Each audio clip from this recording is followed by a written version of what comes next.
प्यारे बच्चों अस्सलाम वालेकुम।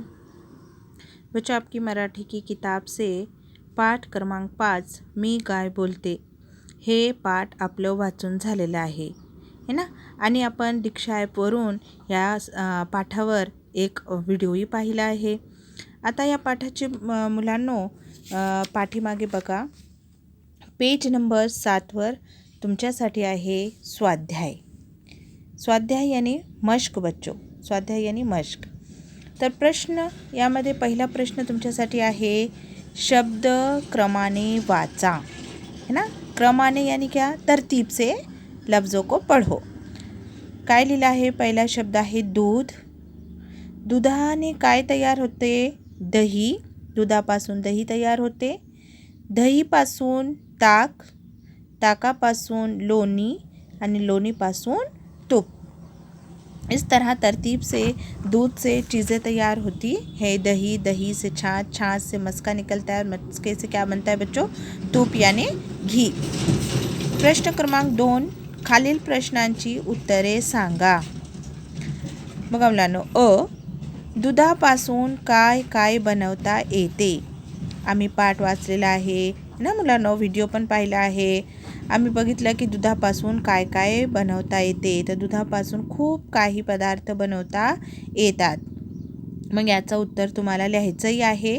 ते तुम्ही कसं लिहिणार, तर बघा प्रश्न क्रमांक दुसऱ्याचा चा उत्तर तुम्हाला असं लिहायचं आहे, दुधापासून दही, पनीर, रसमलाई, रसगुल्ला, ताक, तूप, चीज, लोणी हे सर्व पदार्थ बनवले जातात, है ना, किंवा बनवता येतात। आता प्रश्न दुसरा आहे मुलांनो, तुमच्या घरी दूध कोठून आणतात ना। तुमच्या घरी दूध कोठून आणतात, कसं लिहिणार तुम्ही याचं उत्तर, काय सांगणार बरं, दूध डेअरी। तुम्ही सांगणार दूध डेअरीवरून आणतात, बरोबर। तर तुम्ही याचं उत्तर लिहिणार, आमच्या घरी दूध डेअरीवरून आणतात। प्रश्न क्रमांक 3, दुधाचा सध्याचा भाव काय आहे बरं। आहे का माहीत तुम्हाला, दुधाचा सध्याचा यानी आत्ताचा काय भाव आहे ना मुलांनो। तुमच्या घरी दूध येतं, तुम्ही कधी कोणतं दूध आणतात, गाईचं की म्हशीचं, है ना। दोघा दुधांचा भाव पण वेगळा असतं बरं का।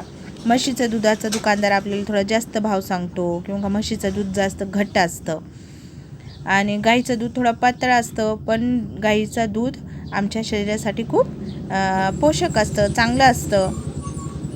गाईच्या दुधाचा भाव म्हशीच्या दुधापेक्षा थोडंसं कमीच असतं। तर काय लिहिणार, दुधाचा सध्याचा भाव 40 रुपये लिटर आहे। आता प्रश्न क्रमांक 3, दूध लिटरमध्ये मोजतात। तुम्हाला माहिती आहे मुलांनो, तुम्ही दूध आणायला जातात तर दुकानदार पण तुम्हाला विचारतो, किंवा आई तुम्हाला कधी सांगते की जा बाबा दूध घेऊन ये, तर अर्धा लिटर घेऊन ये, किंवा 1 लिटर 2 लिटर, है ना। तर दूध हे कशामध्ये मोजतात, लिटरमध्ये मोजतात। कापड हे मीटरमध्ये मोजतात, तर धान्य, भाजी ग्रॅम, किलोग्रॅममध्ये मोजतात। तसंच अंतर यानी बच्चों फासला किसमें नापा जाता है, किलोमीटरमध्ये मोजतात यानी नापते हैं, गिनते हैं। खाली काही वस्तू पदार्थ दिले आहेत, ते कसे मोजतात, त्यानुसार गट करून तख्ता पूर्ण करा। आणि बच्चों यहाँ पर एक तख्ता दिया हुआ है, कॉलम बने हुए हैं।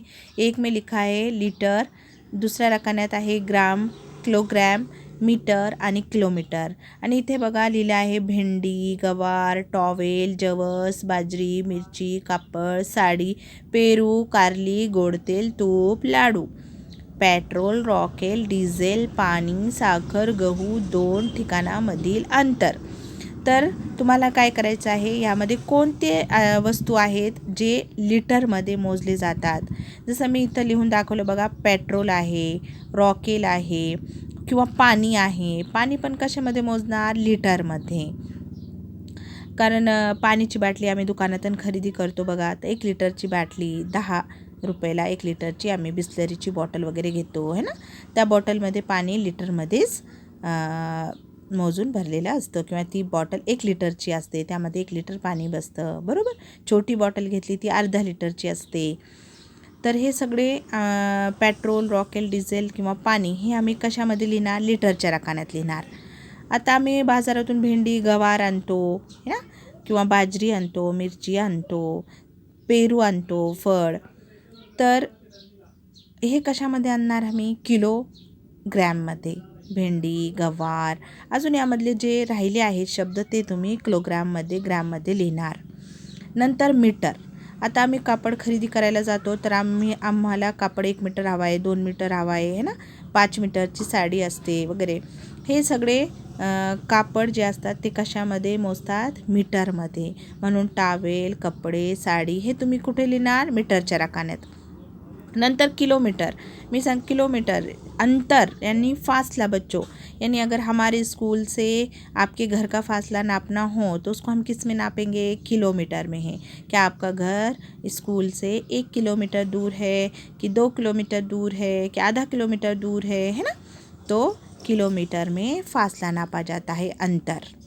ठीक है, तो इस तरह से आपको आप कॉपी पे इस तरह से कॉलम्स बनाना है। लीटर, ग्राम, किलोग्राम, मीटर और किलोमीटर से 4 कॉलम्स बनाइए। और इन लफ्ज़ों को जैसे मैंने बताए हैं अभी पढ़कर भी, और यहाँ पर मैंने कुछ लिखकर भी बताए हैं, तो आप लोग अपने कॉपी में इसको कंप्लीट करेंगे और फ़ोटो खींचकर मुझे सेंड करेंगे। ठीक है बच्चों, अल्लाह हाफिज़। अब इसके आगे का जो है ना बच्चों, चौथा, 5वां, 6ठा और 7वां सवाल का कैसे सॉल्व करना है उसको मैं अगले वीडियो में आपको बता रही हूँ, क्योंकि फिर वीडियो बड़ा हो जाएगा और आप तक जल्दी से वो सेंड नहीं होता। ठीक है, तो अल्लाह हाफिज़ बच्चों, पहले आप इतना कर लीजिए। अल्लाह हाफिज़।